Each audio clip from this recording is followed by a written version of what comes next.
걷지 않으면 죽는다. 부산 남포동 낡은 사람들의 외침. 구독과 좋아요 하고 보시면 복이 와요. 혹시 들어보셨나요? 나이 들어 가장 무서운 게 경이 아니라 아무도 찾지 않는 하루라는 걸 말입니다. 저는 그 사실을 매일 새벽마다 깨달았어요. 시계 초침이 방 안을 천천히 가르죠. 틱, 틱. 그 소리가 제 심장 대신 박동을 맡은 것처럼 느껴졌습니다. 눈은 먼저 깼지만 몸은 한참을 따라오지 않았어요. 일어나야지 그렇게 생각만 하다가 베개에 머리를 더 눌러봅니다. 이불 끝이 발목을 스쳤죠. 싸늘했어요. 예전에는 새벽이 바빴습니다. 쌀을 씻고 국을 올리고 반찬을 덜어놓고 아이들 도시락까지 챙겼어요. 그때는 초침 소리가 들리지 않았죠. 지금은 들립니다. 너무 선명하게요. 남편이 세상을 떠난 지 7회가 지났어요. 그날 이후 집안의 시간은 늘어진 고무줄처럼 느슨했습니다. 살 만큼 살았으니 그만하자고 말해준 사람도 없고 조금만 더 버티자고 손을 잡던 사람도 없었죠. 엄마, 건강은 괜찮으시죠? 아이들 목소리는 늘 바빴습니다. 멀리서 뛰어오는 발소리처럼 가볍게 스치고 끊어졌어요. 전화를 끊고 나면 집이 더 조용해집니다. 방 안 가득 무음이었죠. 그 무음이 제 나이를 더 크게 만들었어요. 냉장고를 열어보니 시든 부추 몇 줄기, 반쯤 남은 멸치볶음, 계란 2개가 있었습니다. 프라이팬을 달구면 기름이 퍼지고 계란이 터져요. 하얀 소리가 번지죠. 지글지글. 그 순간만큼은 이 집이 살아있는 것 같았습니다. 하지만 수저가 그릇을 두드리는 소리는 금세 허공에 흩어져요. 맛은 밍밍했죠. 같은 반찬, 같은 식탁, 같은 자리. 달라지는 건 접시의 온도뿐이었습니다. 신문을 펼치면 글자는 똑같이 선명한데 마음이 흐렸어요. 한 줄 읽고 2줄 쓸어보다가 창밖을 봅니다. 골목을 타고 아침빛이 들어왔죠. 먼지를 아는 빛이 천천히 바닥에 내려앉아요. 그 빛이 예쁘다고 느꼈던 때가 있었습니다. 남편이 커튼을 젖히며 오늘 날씨 좋다고 말하던 날들이었어요. 저는 오늘도 혼잣말을 했습니다. 나가야지. 안 그러면 썩는다고요. 입으로는 그렇게 말하는데 몸은 천천했어요. 의자를 밀고 카디건을 집어들죠. 소매를 끼워 넣는데도 한 박자씩 늦었습니다. 문 손잡이가 차가웠어요.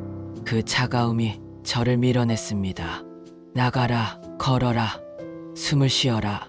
계단을 내려오니 난간에 쇠가 오래된 손대를 품고 있었죠. 발자국 소리가 텅 빈 층계참에 반사됩니다. 문을 열고 골목으로 들어섰어요. 남포동의 아침은 오래된 상처처럼 조용했습니다. 문 닫힌 가게, 발행 간판, 녹슨 고리와 떨어져 나간 페인트. 여기가 한때 북적였다는 걸 믿기 어려울 만큼 적막했어요. 걸음을 떼니 허리가 먼저 항의했습니다. 괜찮다. 천천히. 혼잣말로 스스로를 달래며 걸었어요. 발 뒤꿈치가 아스팔트를 2번 두드립니다. 내가 아직 움직일 수 있다는 사실이 느껴졌죠. 살아있구나. 아주 작은 소리로 그렇게 말해봤습니다.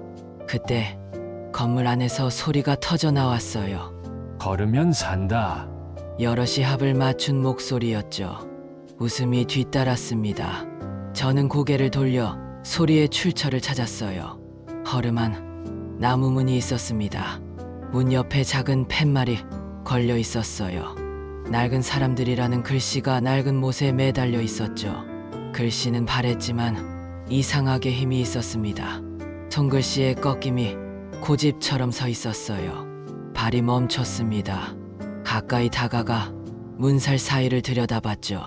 따뜻한 노란 불빛, 테이블 몇 개, 사람들, 웃음이 보였어요. 문고리에 손을 얹었습니다. 손끝이 떨렸어요. 나이 들수록 낯선 공간의 문을 여는 일이 겁났거든요. 거절당하면 어쩌나, 들어가서 어색하면 어쩌나 돌아서는 게 익숙했습니다. 그래도 오늘은 달랐어요. 걸으면 산다. 그 말이 제 등에 살짝 손을 얹었거든요. 저는 아주 천천히 문을 밀어봤습니다. 낡은 경첩이 낮게 울고 따뜻한 공기가 바깥으로 새어나왔어요. 그리고 저는 그 안으로 한 걸음 들어섰습니다. 방은 크지 않았어요. 낮은 천장, 오래된 형광등, 그 아래로 둥근 테이블 셋이 있었죠. 머리 희끗한 사람들이 어깨를 붙여 앉아 있었습니다. 세어보니 19명, 저까지 20번째였어요. 정 오셨죠? 검은 모자를 눌러 쓴 노인이 먼저 말을 걸었습니다. 예, 지나가다 소리가 들려서요. 제 목소리가 생각보다 작게 나왔어요. 벽에는 흰 천이 걸려 있었습니다. 붉은 물감으로 적은 큰 글자가 있었죠. 걸으면 산다. 획이 날렵했어요.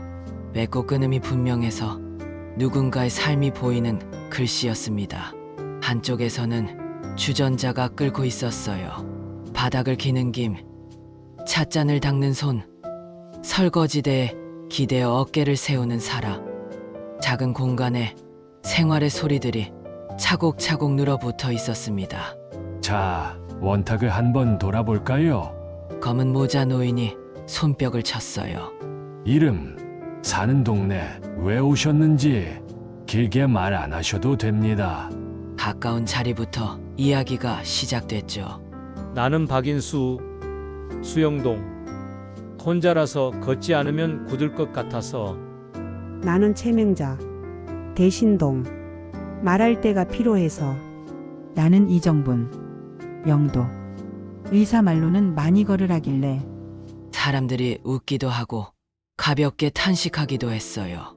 누군가는 무릎을 두드리고 누군가는 탁자 밑에서 손을 비볐습니다. 모두의 손이 오래되어 보였어요. 갈라진 지문과 굳은 살, 손이라는 건 살았던 방식이 고스란히 드러나는 곳이죠. 제 차례가 됐습니다. 목이 잠깐 조여왔어요. 그러나 여기까지 왔으니 말해야 했죠. 저는 이정화, 남포동. 너무 조용해서 왔습니다. 사람들이 제 얼굴을 봤어요. 저는 덧붙였습니다. 조용한 게 이렇게 무서울 줄 몰랐어요. 짧은 정적이 흘렀습니다. 그 다음 박수가 터졌어요. 웃음도 함께요. 맞아. 하며 고개를 끄덕이는 몇 사람의 표정이 보였습니다. 그 표정이 제 안에서 얼어붙은 무언가를 녹였어요. 차가 한 잔씩 돌아왔습니다. 따뜻한 보리차였어요. 잔에서 나는 온도와 곡물 냄새가 손바닥을 채웠죠. 이곳은 어려운 곳 아닙니다. 검은 모자 노인이 말했어요. 함께 걷고 앉고 먹고 함께 말합니다. 그게 전부요. 내일도 오실 겁니까? 옆자리 여인이 물었습니다. 얼굴은 둥글고 눈매는 미소를 닮았어요. 예, 오겠습니다. 저는 뜻밖의 빨리 대답했죠. 내일이라는 단어가 입에 맴돌았어요. 오랜만이었습니다. 내일을 먼저 생각한 게요. 다음 날 알람이 울리기 전에 눈이 뜨였습니다. 어제와는 달랐어요. 일어나야 할 이유가 있었거든요. 세수대야에 얼굴을 담그고 물을 끌어올렸죠.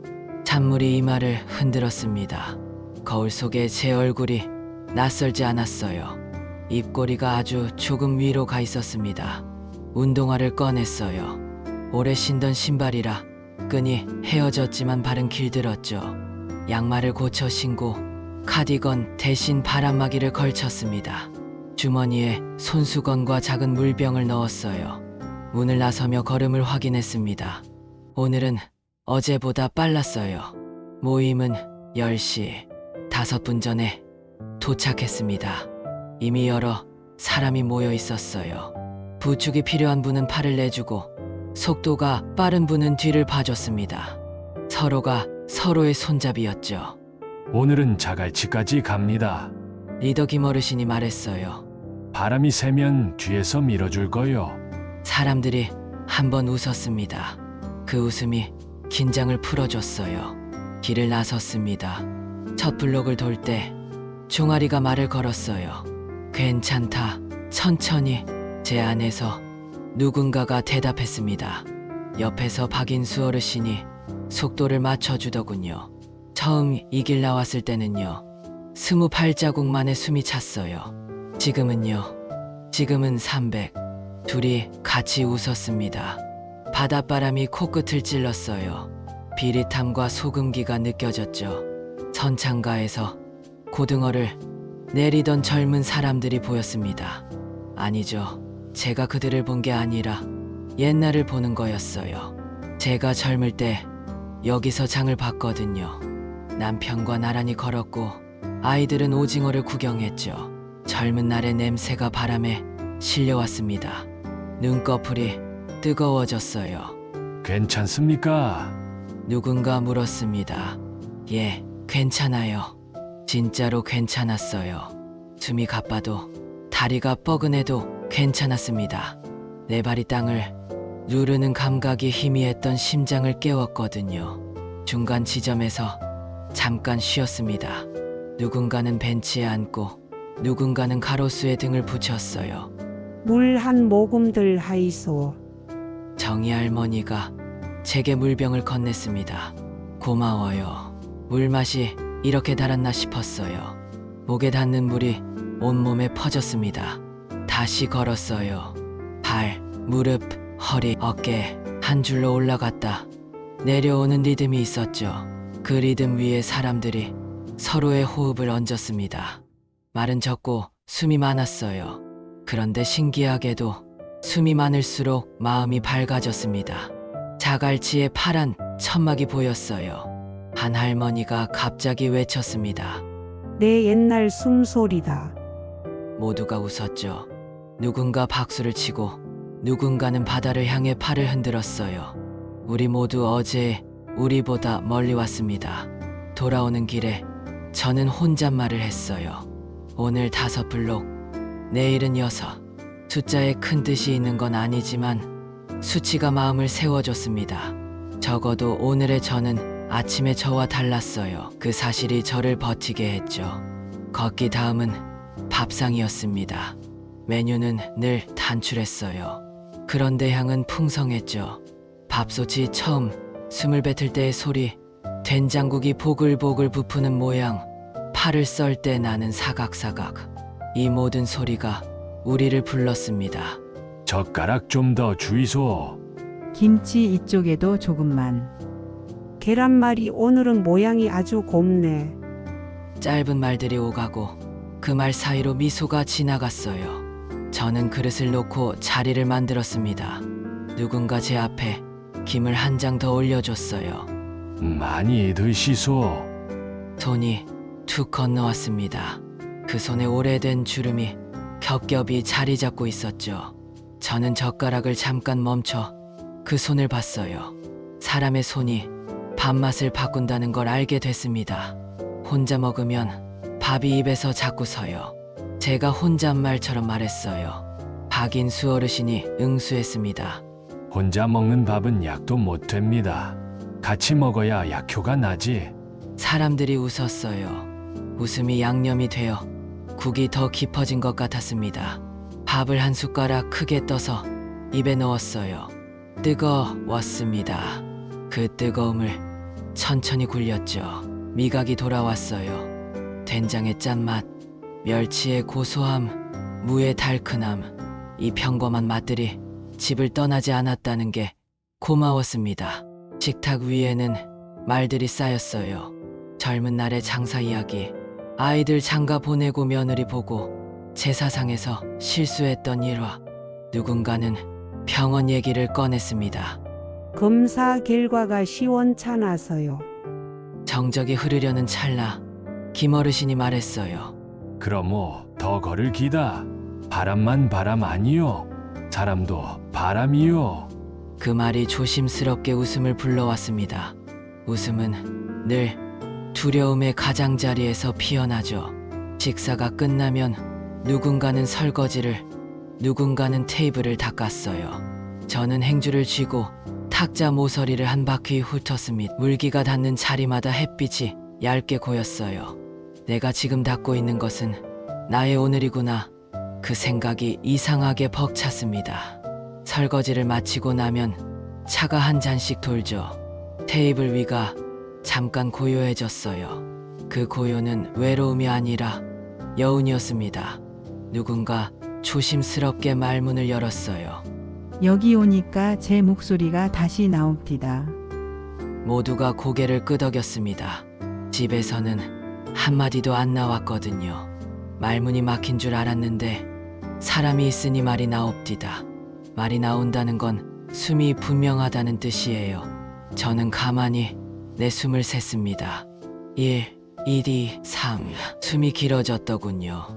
긴 숨이 사람을 돌아오게 합니다. 모임을 시작한 지 한 달이 지났습니다. 거울 속 얼굴이 조금 달라졌어요. 눈동자에 물기가 돌고 입술색이 돌아왔죠. 아침에 일어나면 먼저 창문을 열었어요. 바람이 커튼을 흔들고 먼지가 아니라 빛이 들어왔습니다. 오늘의 주제는 꿈이었어요. 어른의 꿈, 나이 든 사람의 꿈, 남은 날을 채울 작은 소망이었죠. 원탁을 돌아가며 말했습니다. 나는 통기타 다시 배워볼랍니다. 나는 글을 쓰고 싶어요. 하루에 3줄씩. 나는 손주한테 편지를 쓰고 싶은데 글씨가 떨려서 큰 펜을 샀어요.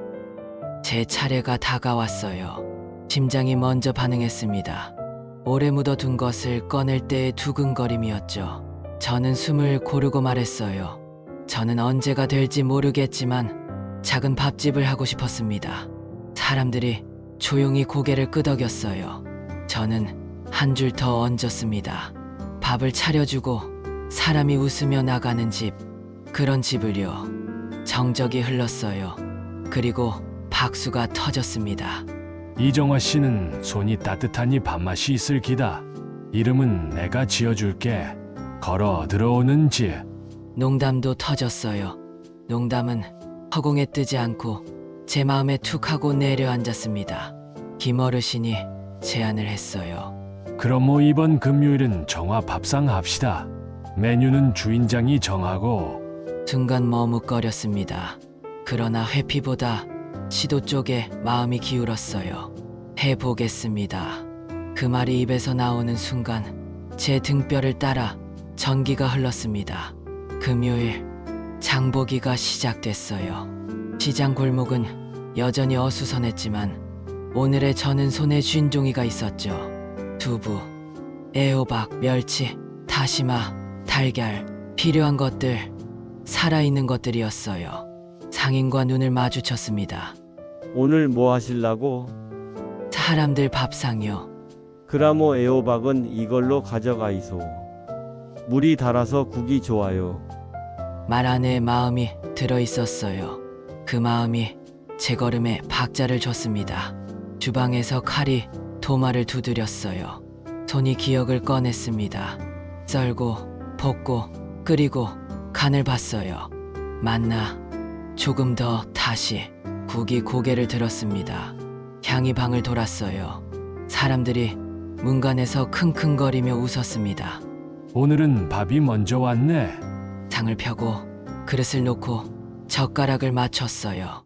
첫 숟갈은 제가 아니라 옆 사람이 떴습니다. 그가 고개를 끄덕였어요. 국물이 고유하네. 고요한 국물. 그 말이 낯설지 않았어요. 제 마음이 오늘 이렇게 끓었거든요. 방 안은 늘 비슷했습니다. 낡은 시계, 벽에 얼룩, 탁자 위 약봉지. 그런데 오늘은 달랐어요. 사람들이 둥글게 앉아 자기 목소리를 꺼내기 시작했거든요.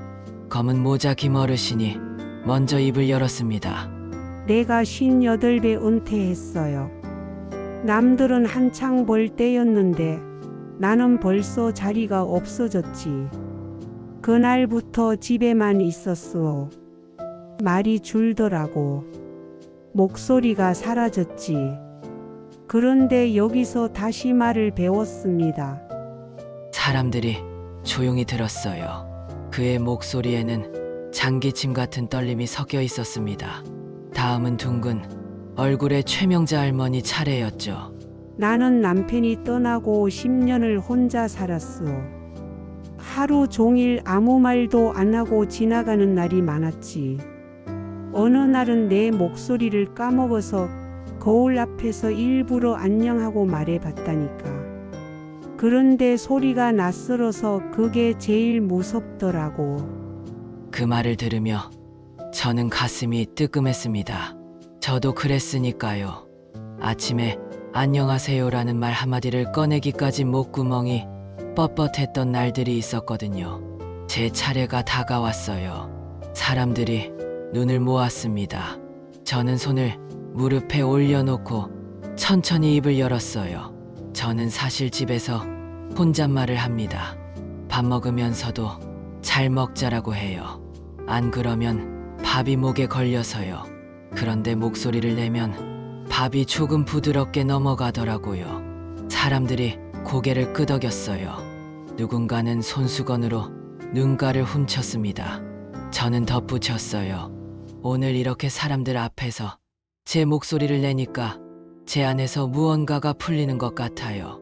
그 순간 박수가 터졌습니다. 크지 않은 공간이지만 박수 소리가 울림이 되어 번졌어요. 그 울림이 제 어깨를 덮었습니다. 한동안 잊었던 무게였어요. 외로움 대신 사람의 무게였죠. 목소리는 곧 숨입니다. 김어르신이 마무리하듯 말했어요. 그 말에 모두가 예 하고 답했습니다. 저도 따라 말했어요. 제 목소리가 또렷하게 들렸습니다. 이 작은 방 안에서 제 목소리가 흔들리지 않고 서 있는 것 같았어요. 모임이 끝난 뒤 집으로 돌아왔습니다. 문을 열자 텅 빈 거실이 맞이했어요. 그런데 오늘은 달랐습니다. 거실 안이 조금은 덜 공허했어요. 제 목소리가 아직 방 안에 남아있기 때문이었죠. 낡았지만 분명히 살아있는 목소리였어요. 다음 모임 날 우리는 낡은 체육관 앞에 모였습니다. 비가 온 뒤라 바닥은 축축했고 공기는 눅눅했어요. 하지만 모두 운동화를 신은 채로 서로를 기다리고 있었죠. 리더 격인 박어르신이 말했습니다. 오늘은 강변까지 걸어가 봅시다. 오래 걷지 못해도 괜찮아요. 한 발이라도 더 내디는 게 중요합니다. 사람들이 고개를 끄덕였어요. 저도 조심스레 발을 내디뎠습니다. 첫 걸음은 늘 무거웠어요. 무릎이 뻣뻣하게 굳어 있었거든요. 그러나 옆에서 최할머니가 손을 내밀었습니다. 잡고 가요. 혼자보다 둘이 낫잖아요. 저는 그 손을 잡았어요. 손바닥이 거칠었지만 따뜻했습니다. 걷는 동안 우리는 말없이 숨소리만 섞었어요. 그 숨소리마저도 힘이 되더군요. 길을 걷다 보니 각자의 사연이 조금씩 흘러나왔습니다. 그 이야기를 들으며 저는 마음이 먹먹했어요. 사람들이 다르지 않다는 걸 깨달았습니다. 저 혼자만 외로운 게 아니었어요. 모두가 각자의 외로움과 싸우고 있었던 거죠. 강변에 도착했을 때 바람이 얼굴을 스쳤어요. 시원했습니다. 누군가 큰 소리로 외쳤어요. 걸으면 산나. 우리는 다 함께 따라 외쳤습니다. 그 순간 가슴이 뜨겁게 뛰었어요. 내 목소리가, 내 걸음이 다시 살아난 것 같았습니다. 집으로 돌아오는 길 발바닥이 아팠어요. 하지만 그 아픔이 기분 좋게 느껴졌습니다. 살아있다는 증거 같았으니까요. 저는 속으로 다짐했어요. 내일도 걷자. 아니, 살아있는 날은 끝까지 걷자고요. 아침 햇살이 창문으로 들어왔습니다. 예전 같으면 이불 속에서 뒤척이며 오늘 하루도 또 똑같겠지라고 중얼거렸을 거예요. 하지만 이제는 달랐습니다. 저는 몸을 일으켜 운동화를 꿰어 신었어요. 휴대폰 알람에 작은 메시지가 떴습니다. 오늘도 걸어요. 강변에서 만납시다. 어제 함께한 사람들의 단체 메시지였어요. 저는 미소를 지었습니다. 이제 제 하루는 혼자가 아니었죠. 길을 걸으며 저는 남편을 떠올렸어요. 당신은 강한 사람이야. 살아야지. 그의 마지막 말이 귓가에 울렸습니다. 그 말은 명령이 아니라 제가 살아야 할 이유였음을 이제야 알았어요. 강변에 도착하니 사람들이 이미 모여 있었습니다. 누군가는 물병을 나누어 주고 누군가는 준비 운동을 알려줬어요. 우리는 함께 웃고 함께 호흡하며 걷기 시작했습니다. 걷다 보니 제 안의 공허가 조금씩 채워졌어요. 누군가 옆에서 웃어주고 또 다른 누군가가 제 손을 잡아줄 때 그 온기가 제 삶을 다시 덮었습니다. 저는 속으로 다짐했어요. 이 길을 끝까지 걸어가겠다고, 더 이상 빈집 같은 하루에 머물지 않겠다고요. 집에 돌아왔을 때 거실은 여전히 낡고 조용했습니다. 하지만 이제는 다르게 보였어요. 벽시계 소리조차 친구처럼 들렸습니다. 혼자여도 더 이상 혼자가 아니었기 때문이에요. 저는 작은 수첩을 꺼내 글을 적었습니다. 오늘도 걸었다. 웃었다. 살았다. 그리고 마지막 줄에 이렇게 썼어요. 내일도 걸을 것이다. 끝까지 살아있는 한 줄 한 줄 쓸 때마다 제 마음이 단단해졌습니다. 글씨는 떨렸지만 마음은 흔들리지 않았어요. 내일이 있다는 것, 함께 걸을 사람들이 있다는 것, 그것만으로도 충분했습니다. 창밖으로 해가 지고 있었어요. 오늘도 하루가 끝나가고 있었죠. 하지만 이제는 무서워하지 않았습니다. 내일 아침이 오면 또 다시 걸을 테니까요. 낡은 사람들과 함께 끝까지 말이에요.